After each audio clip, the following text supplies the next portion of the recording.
מה? אבא מלמד אותך להיות שוטר? יום הבא את ילדך לעבודה.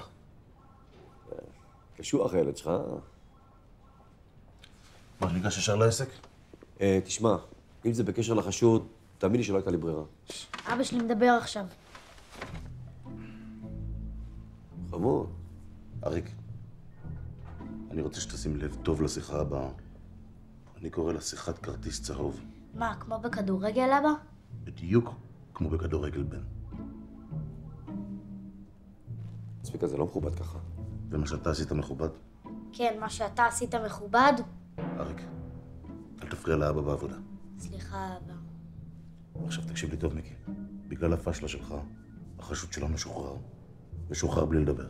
זהו, אתה יודע שזהו. אני רק יודע שהפרת פקודה ישירה. תסתום רגע את האוזניים מתוק. ושההפרת פקודה הזאת עלולה לעלות לילדה הקטנה בראש האפס שלה. ואם זה יקרה, אין שום דבר שימנע ממני להעיף את התחת שלך למחלקת תנועה. את התחת שלך למחלקת התנועה. ברור?